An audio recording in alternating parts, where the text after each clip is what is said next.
l'ultimo intervento di quelli previsti ci porta al cinema e la parola al professor Brunetto. Grazie. Mi scuso subito se non riuscirò a mantenere la giusta distanza critica e emotiva rispetto all'argomento da svolgere. Prometto però che cercherò di stare almeno nei tempi concessimi, anche se ci sarà un appendice, perché ho portato una intervista a Branca fatta in cui racconta come è arrivata a Venezia. Una bellissima intervista che mi farebbe piacere mostrare in questa occasione a chiusura del convegno. Sono tentato, ovviamente, vista l'occasione, di parlarvi zavattinianamente molto di me, della mia formazione, del mio romanzo di formazione culturale e cinematografica nella Venezia degli anni 50 e 60, dalle matinee al San Marco o al Malibran, alla rassegna del cinema per ragazzi iniziata a seguire nel 52, dal senso di ascensus ad superos, quando con la prima volta che ho avuto la tessera del Pasinetti ho preso questo ascensore per salire all'ultimo piano di Ca' Giustinian, che peraltro già conoscevo perché c'era un'attività curata da Mario Orsoni di cineclub per gli studenti medi, dove faceva vedere i capolavori del western e di film francesi, ma anche di parlare dei pomeriggi polari passati nel 60 per le tesine sul teatro goldoniano a Ca' Goldoni. 3 anni dopo il convegno di San Giorgio, che avrebbe aperto una nuova era negli studi goldoniani, e 2 anni prima invece che a Ca' Centani si aprisse l'era dei termosifoni. Ne ho un ricordo di un freddo mortale, insomma. Ancora, per quanto riguarda il teatro, potrei rievocare il senso di scoperta di mondi e terre incognite provati vedendo la compagnia del Berliner nei primi anni 60 recitare Brecht, o i 20 minuti iniziali del Frankenstein, del Living, con il tentativo di far lievitare il corpo di Julien Beck, o l'interpretazione di Madeleine Renaud di O le Beaux Jours, che Beckett aveva scritto e concepito appositamente in una versione francese per la Biennale, o i drammi del teatro Chiogen della scuola di Manzo Namura, o anche l'ammirazione per una persona di poco più grande che era trovarsi di fronte a un'opera che dava l'impressione di crearsi sotto i tuoi occhi, che era lo zip, lap, lip, vap, mam, crep, scap, plip, trip, scrap e la grande mamma, le sprese con la società contemporanea, del 30enne Giuliano Scabbia nel 65. Scabbia che aveva già collaborato con Nono a proposito per La fabbrica illuminata. Inoltre potrei anche parlare del ruolo illuminante per i miei studi successivi sullo spettatore, sullo spettacolo popolare, delle interpretazioni della commedia Gli Zanni di Giovanni Polo con la compagnia del Teatro di Ca' Foscari, che fra l'altro nel 60 ottiene il premio per la miglior messa in scena al Festival del Théâtre des Nations di Parigi. Era come se Venezia in quegli anni regalava a me, non ancora ventenne, il senso di appartenenza a una cittadinanza dello spettacolo abbastanza unica. Mi fermo qui, mi sforzerò piuttosto di ricomporre sulla base di semplici dati, nomi e titoli, scusandomi se alla fine la relazione risulterà poco più succosa di un elenco telefonico, qualche sfaccettatura di questa polioramica ricchezza dell'attività teatrale e cinematografica e di come questa attività diventi elemento qualificante della vera e propria comunitas culturale della Venezia anni 50 e 60. Una ricchezza diffusa che nasceva non solo da alcuni luoghi privilegiati, quanto da quell'atmosfera che Roberto Longhi avrebbe detto di spiro locale, che cadeva su una fame e sete culturale realmente avvertibili in quei pubblici veneziani compositi per età e cultura che affollavano le diverse manifestazioni nel corso dell'anno e davano l'impressione di formare una sorta di solido opus reticulatum, un clima generale che ancora oggi, volendo, si può ben percepire anche solo buttando alla rinfusa su un tavolo gli esemplari delle riviste culturali specializzate o politico-culturali di vario livello prodotte a Venezia nell'arco di quegli anni, da Arte Veneta del 47 a Studi Goldoniani del 68, passando per la Biennale. E visto che Cesare è qui, citando anche le sue riviste, Il Volto, straordinaria rivista liceale, insomma, e poi Angelus Novus, che subito ha un respiro nazionale, ma anche Quest'Italia, ma anche per la mia formazione una rivistina nata al Lido che si chiamava Lido Nuovo. Ma per quanto riguarda appunto la Biennale, queste esplorazioni di nuove frontiere, ma anche di recupero di un numero memorabile sul futurismo, un omaggio a Picasso nei primi anni 50, andrebbe antologizzata perché ci sono veramente dei contributi fondamentali, delle aperture all'optical art, alla pop art. Per il cinema basti ricordare i 5 numeri della rivista Uomini e Film prodotta da Circolo Pasinetti, oppure Film diretta da Flavia Paolon o Cineforum diretta da Bassotto. Libri di cinema, libri d'arte, cataloghi, su tutto per lo spettacolo svetta la monumentale opera di Ortolani, completata da Nicola Mangini su Goldoni. Però a questa vanno collegati anche i 2 volumi degli atti del convegno goldoniano del 57, curati da Branca e Mangini nel 59. Venezia, proprio dall'indomani della liberazione, già stato detto e quindi mi collego, e prima di mostrare il volto nuovo di città proiettata nella modernità, che il cinema dei cinegiornali o dei documentari che anche governativi, che volevano mostrare quanto Venezia era moderna, appunto pensando all'intervento di Dal Pao stamattina, c'era tutta una serie di documentari che mostravano la bellezza delle petroliere che sfilavano davanti a San Marco, insomma Olmi compreso per quello, e si fondevano con uno spazio topologico, insomma, perfetto, la basilica e la petroliera. Sembra avanzare la propria candidatura a capitale ideale della rinascita culturale del paese, come se la cultura fosse un bene di prima necessità e rispondesse a una domanda interna proveniente da tutti i livelli sociali della città, delle isole e della terraferma, e fosse possibile, partendo dalla cultura, riannodare una più vasta trama e ordito di fili spezzati sul piano mondiale.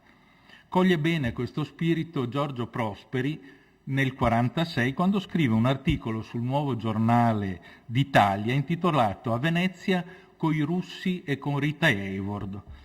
In un mondo, dice Prosperi, in cui si lavora giorno e notte per frantumare l'umanità e togliere il senso di se stesso, questa città, che è ben capitale per la sua stessa storia, per la sua architettura, ma soprattutto per la sua civiltà, pare fatta apposta per riannodare esili fili spezzati, invisibili e disprezzati legami che sono tuttavia l'unica cosa che ci distingue come uomini dalle cavie.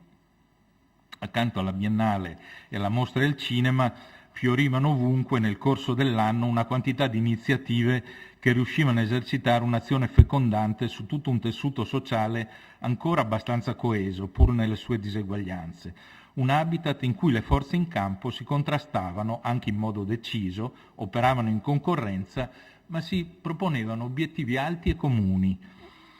e contigui, complementari, comuni anche nell'intento di formazione e educazione civile e culturale. Nel ricordo dell'avvocato Gianni Milner, per esempio, Giovanni Scarabello ha colto bene l'insieme di queste forze che componevano una trama sociale lacerata e disomogenea con un ordito culturale ricchissimo di energie. La comunicazione, il confronto degli schemi mentali, delle credenze e delle idee erano molto più diretti da uomo a uomo allora che oggi. Robusta era ancora l'attività degli operatori artistici,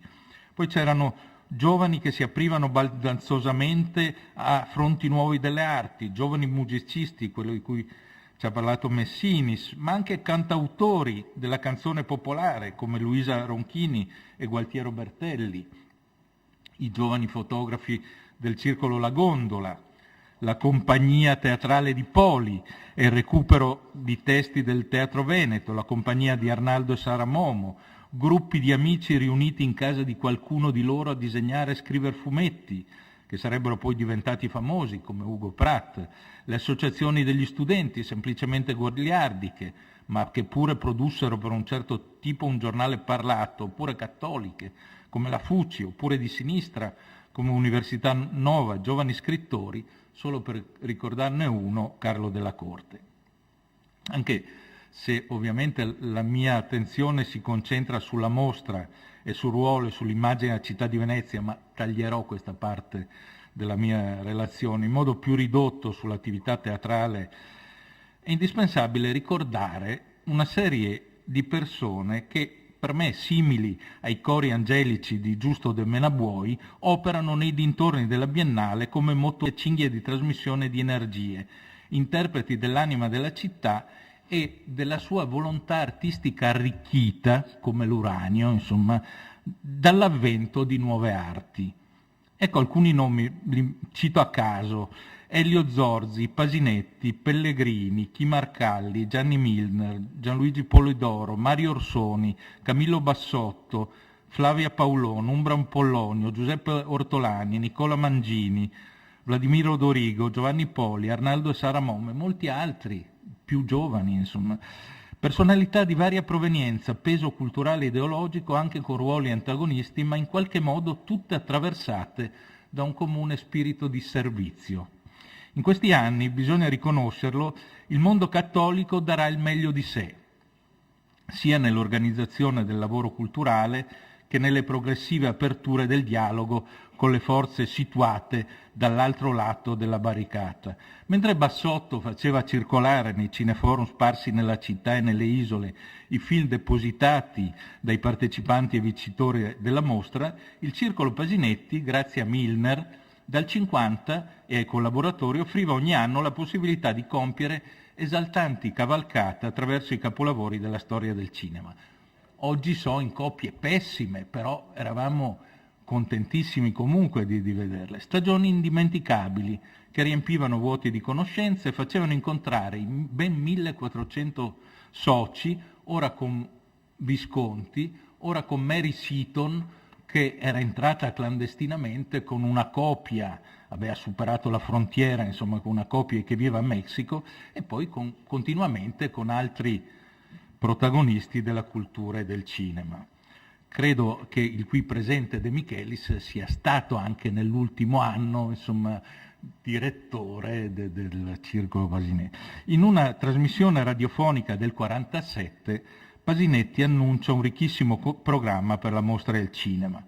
Se il suo sogno di fare di Venezia, grazie ai materiali trasferiti da Cinecittà ai Giardini e agli stabilimenti Scalera, un polo produttivo alternativo a Roma, questo sogno naufraga all'indomani della liberazione, il tentativo invece di contribuire alla rinascita della mostra ha successo proprio grazie all'edizione del 1947, diretta da Elio Zorzi, che lo chiama al suo fianco.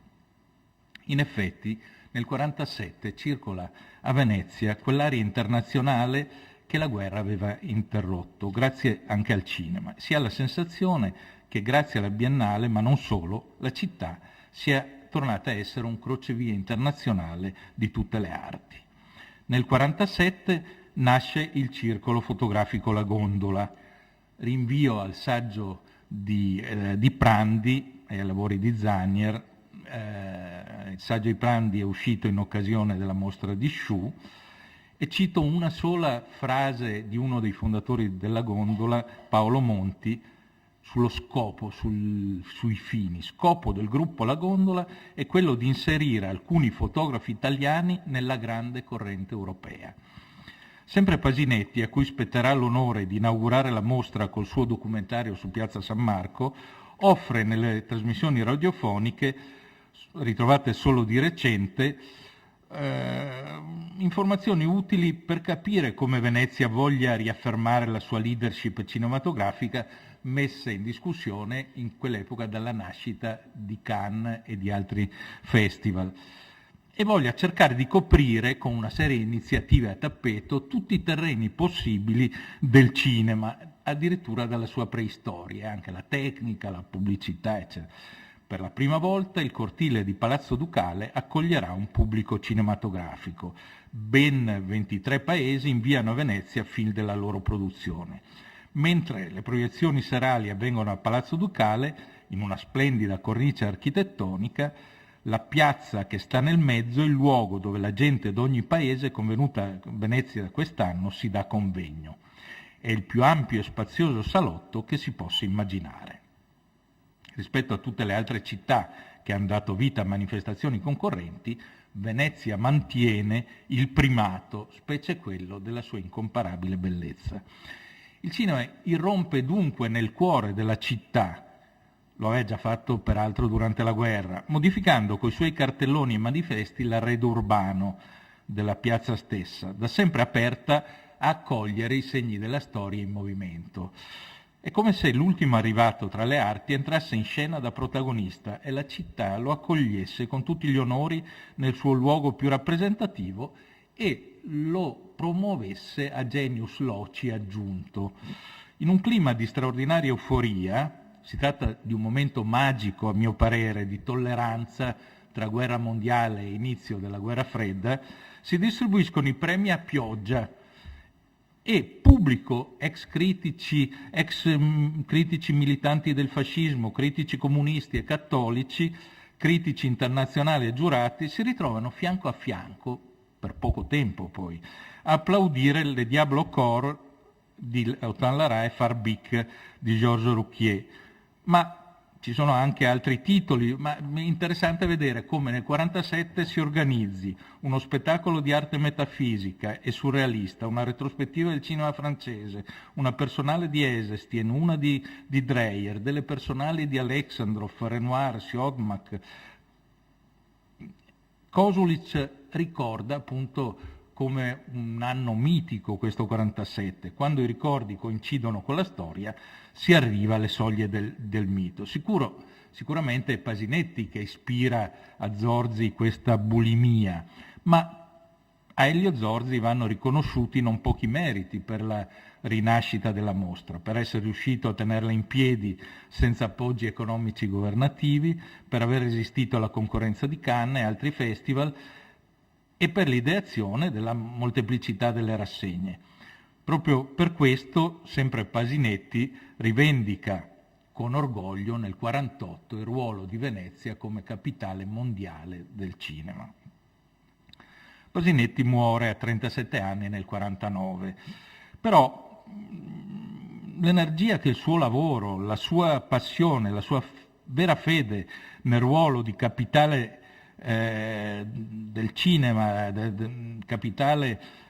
nello spazio della cultura cinematografica, continuerà a rimanere nel tempo. Si tratta proprio di un vero e proprio effetto Pasinetti, che possiamo cogliere nella ricaduta a pioggia nel medio e lungo periodo su molti aspetti della cultura cinematografica, dallo sviluppo dei cineclub, a partire da quello in suo nome promosso da Milner, a quelli promossi da Bassotto o da Orsoni, alle iniziative e strade prese dalle successive direzioni della mostra. L'effetto Pasinetti, di cui adesso abbiamo anche approfondito le conoscenze grazie al lavoro appassionato e molto generoso di Montanaro,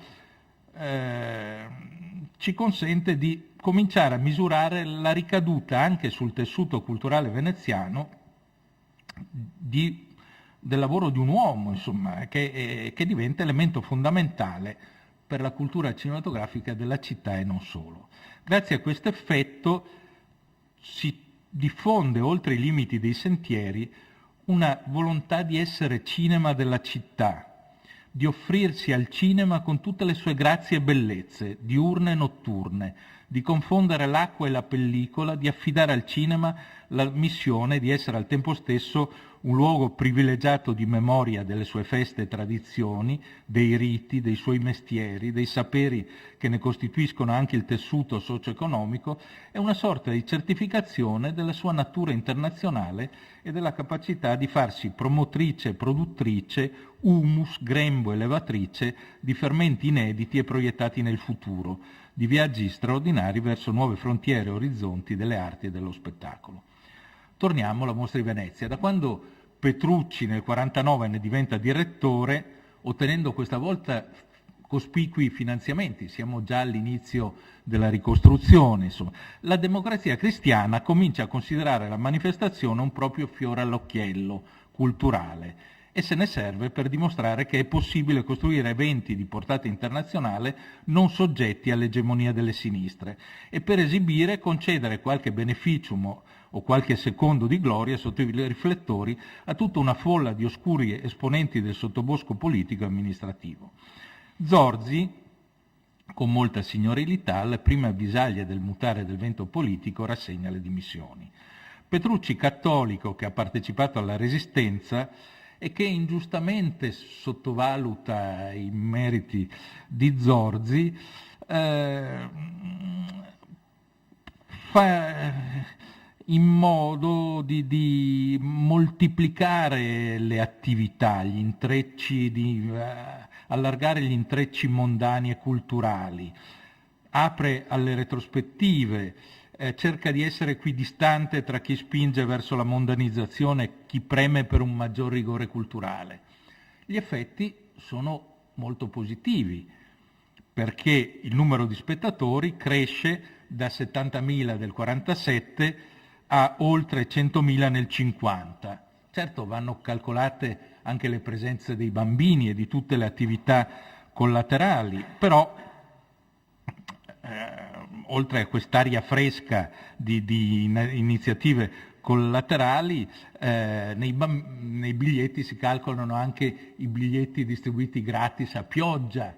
una quantità mostruosa. Se la mostra per buona parte degli anni 50 appare come il paese di Cuccagna o la meta di un viaggio premio per migliaia di persone che col cinema ben poco da fare, o lo spazio che sia pure per pochi attimi ha illuminato i volti di stelle e stelline del cinema e quello di esponenti del potere politico e statale, in realtà ha il merito di aprirsi progressivamente a tutte le cinematografie, facendo conoscere in pochi anni il cinema giapponese e indiano e quello dei paesi dell'est, oltre che poi le cinematografie sudamericane. La memoria oggi esistente però della mostra del dopoguerra racchiusa nei cinegiornali Luce, che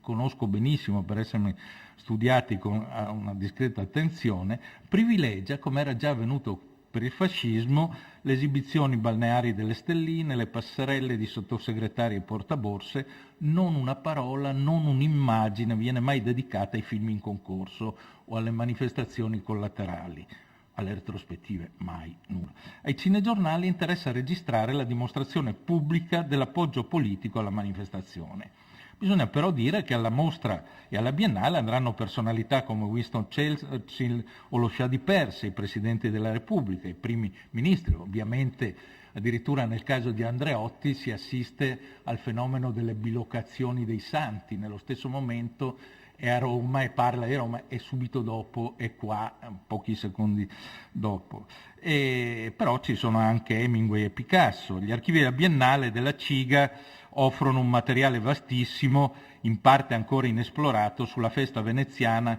vissuta anche come agape, intesa più che come amore fraterno, come banchetto condiviso del cinema col potere politico e istituzionale. Nonostante questo, anno dopo anno, Venezia riesce comunque a garantire, navigando sempre in un mare di polemiche, di offrirsi come termometro del cinema internazionale.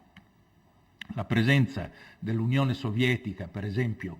che c'era stata fino al 1948, poi con l'inizio della guerra fredda per 5 anni non c'è. Il suo ritorno è dovuto a Petrucci, che navigando fra forze avverse, fra anche il Ministero degli Esteri che non vuole il ritorno dei russi, riesce a riportare i russi nel 1953. Anno dopo anno il numero degli stati che partecipa si allarga e ben 32 nazioni nel 1953 inviano film con 199 film presentati, quindi diventa una manifestazione grandissima. Mentre il pubblico si muove, le sale sempre più insufficienti, sono sempre più insufficienti a contenerlo, la critica per tutti gli anni 50 sta in trincea. Italo Calvino, che fa l'inviato di Cinema Nuovo nel 1955, si domanda che destino avrebbe oggi Gustav Aschenbach se fosse capitato al Lido durante il festival, e così risponde: lo farebbe piombare nel vivo della manifestazione, lo farebbe innamorare di una stellina tutta seno e coscienza e morire di un'epidemia di noia, fissando il seno dell'aspirante diva su una chaise longue della spiaggia del Deben. Ora,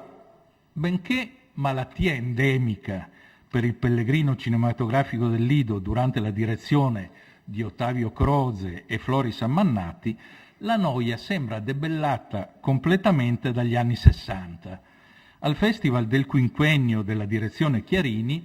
si potrà morire di tutto, di rabbia, di indignazione, di scontro accidentale coi manganelli, ma non di noia. Ammannati dirige la mostra dal 56 al 59 e nel suo periodo dilata al massimo le iniziative collaterali, distribuendola addirittura in un arco di 4 mesi, portandole a 9, dal Festival Film per Ragazzi alle giornate del cinema europeo, dal convegno su cinema e civiltà in joint venture con la Fondazione Cini, alla rassegna del film scientifico con l'Università di Padova, il film pubblicitario. Su sollecitazione di Domenico Meccoli organizza anche un grande convegno nel 1959 che con perfetto tempismo coglie la nascita delle Nouvelle Vague, a cui partecipano Truffaut, Vaida e per l'Italia Lizzani, Pontecorvo e molte altre figure del cinema italiano e mondiale. Sotto la direzione di Meccoli, che succede a Emilio Lonero, che a sua volta subentra a Ammannati attraverso il cielo veneziano con la rapidità di una cometa, vince, l'unico titolo che cito, insomma, vince il Leone d'Oro l'année dernière a Marienbad di Alain René, film che aveva così pesantemente e alla sprovvista colpito i più noti critici della stampa quotidiana, qua lo ricordo personalmente, da fargli sembrare all'uscita della prima reduci da 3 rounds di combattimento sul ring con Cassius Clay. In effetti però gli anni 60 sono dominati dalla figura carismatica di Chiarini. La sua politica culturale punta al primato della qualità e della competenza e pur andandosi a scontrare con interessi consolidati dà veramente l'impressione di voler fare di Venezia il trampolino di lancio dei nuovi talenti, quindi grandi scoperte, i giovani italiani, i giovani internazionali, Godard, Truffaut, René, Polanski, Pasolini, Olmi, qui presenti integreranno l'elenco, Antonioni, Visconti che finalmente vince un Leone d'Oro, ma non con il suo film più bello, Bresson, Buñuel, Dreyer. La dote che più colpisce nella gestione Chiarini è, oltre alla capacità di cogliere le autentiche novità, anche quella di promuovere iniziative capaci di aprirsi alla ricerca e allo studio, favorendo ad esempio l'apertura con i nuovi insegnamenti di cinema appena nati nelle università italiane, di cui è stato un pioniere. Fondamentale in questo senso un convegno del 64 memorabile sulla storiografia cinematografica, a cui partecipa con una relazione d'apertura Georges Sadoul,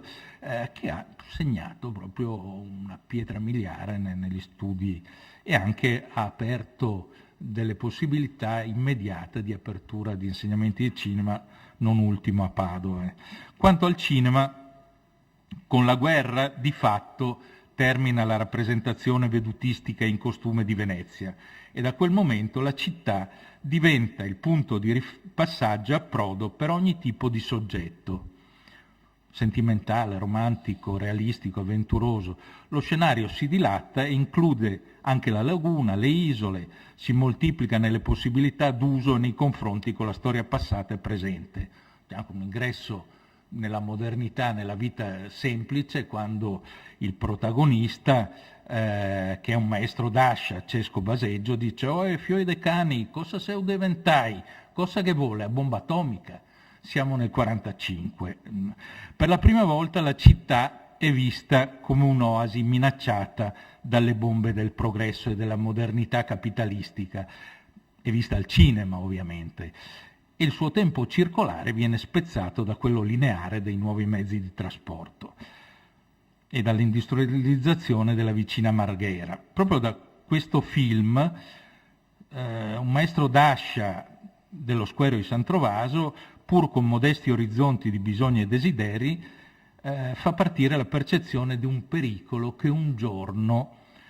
qualcuno che ha già portato treni e motoscafi a Venezia possa, in nome dello sviluppo, commettere il sacrilegio di portare taxi in piazza San Marco. Ha previsto, insomma, 007, Spielberg.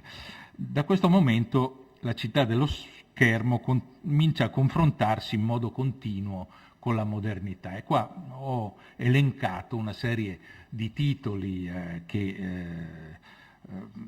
me ne cito alcuni, da Souvenir d'Italie a Venezia la Luna e tu, che fortificano gli stereotipi, impoveriscono l'immagine, la rendono spesso caricaturale. Invece altri tipi di atmosfere variabili come le stagioni, il sole, la luce, le nebbie, luogo di nascenti pulsioni vitali, sfondo ideale per vedere rinascere sentimenti romantici, Visconti, Antonioni, legami che conducono a dimensioni infernali come Eva di Losey, imbrogli di vario tipo come Nos Vénitiennes, crocevie e punto d'incontro di amanti, spie avventurieri, ombre sul Canal Grande di Pellegrini, soldati, zampi, la guerra fredda viene tradotta, insomma. Poi a quasi 30 anni dal Canale degli Angeli, Tinto Brass, con Chi lavora è perduto, suscita molti entusiasmi e dà l'impressione che finalmente Venezia, dopo Pasinetti, che ha fatto una sorta di continuità con la tradizione pittorica e vedutistica, abbia un nuovo cantore. Un'impressione che poi dura poco, perché Brass sarà attirato da altri tipi di incontri ravvicinati dalla macchina da presa con parti più intime dei corpi delle sue protagoniste più che dall'anima della città. In realtà i titoli di film e documentari del dopoguerra che intendono raccontare la città sono così tanti che si rischia di perdersi. Dagli anni 50 anche nel documentario si diffonde la necessità di dare di Venezia un'immagine piena di vita in tutti i suoi aspetti, in tutte le sue calli, piena di saperi artigiani che vanno salvati. Una città che sta perdendo la sua identità, però è una città che non sa dare un nuovo habitat per le nuove generazioni, ma non lo dà neanche agli innamorati, come racconta Mambo di Robert Rossen. Una miriade di sguardi amatoriali che fanno di Venezia uno dei motivi più rappresentati e più anche sfaccettati del documentarismo post-pasinettiano. E qui viene sposata con maggiore convinzione la causa della modernità. Per esempio tutti i documentari attorno a Naccari, ne cito uno solo, e Se domani, sui giovani del 68. Scegliendo a caso, cito senz'altro perché mi piace molto e per l'affetto che ho avuto per Luparelli, Inua di Luparelli, che mostrerò lunedì, che è recitato da Cesco Baseggio e su una poesia di Domenico Varagnolo che mostra come contro le leggi comunali tutta una serie di bambini si spogliano e si buttano dai canali in acqua, e, insomma, fanno il bagno rapidamente e tornano a casa felici. Ma poi ci sono documentari sui Merletti Burano, sui maestri d'ascia, i documentari Raghianti, di Novati e di Andreassi. Quanto al teatro, che è l'ultima parte del mio discorso, sì, 6 minuti è possibile? Va bene, allora, diciamo nel dopoguerra, rispetto al cinema, nel gioco dei ruoli, il teatro ha recitato un ruolo di secondo piano, almeno fino all'avvento della cosiddetta, per me, era Dorigo. Insomma, è vero, dal 47 ci sono Marivaux, Sofocle, De Filippo, Ruzzante, eccetera. Campo San Trovaso sarà oggetto di magnifiche opere, grazie anche a Zaiotti. Il pubblico veneziano però reclama qualcosa di più e di diverso rispetto alle opere goldoniane, su cui Anna Banti nota nel 1957 una disaffezione diffusa, un inafferrabile senso di impazienza morbosa. Il vero mutamento avviene appunto a partire dagli anni 60, quando viene nominato Dorigo l'arcangelo ribelle della DC Veneta, battistrada dell'apertura a sinistra, come dice Snenghi, che mette a disposizione della Biennale la rara molteplicità delle sue competenze di intellettuale impegnato. In realtà la nomina di Dorigo, già assessore all'urbanistica, qualche tempo prima potrebbe essere un caso da manuale delle leggi di Peter e Hall sull'incompetenza progressiva, e invece la scelta è felice e si traduce in una improvvisa apertura degli orizzonti della manifestazione. Dorigo gioca in questa avventura il senso di orgogliosa appartenenza istituzionale alla Biennale e la convinzione che il teatro debba essere una pedina per riacquistare immagini internazionali. Certo, tiene Molière e Tolstoi, Goethe, Lope de Vega, ma fa anche mostre sui grandi teatralizzatori del Novecento. Uno è Svoboda, in occasione, altro è Appia, Craig, Slemmer. Porta in teatro una compagnia israeliana, il cerchio che mette in scena Brecht, i mostri sacri come Barrault o Madeleine Renaud, l'Old Vic, il Living, il teatro Chiogen,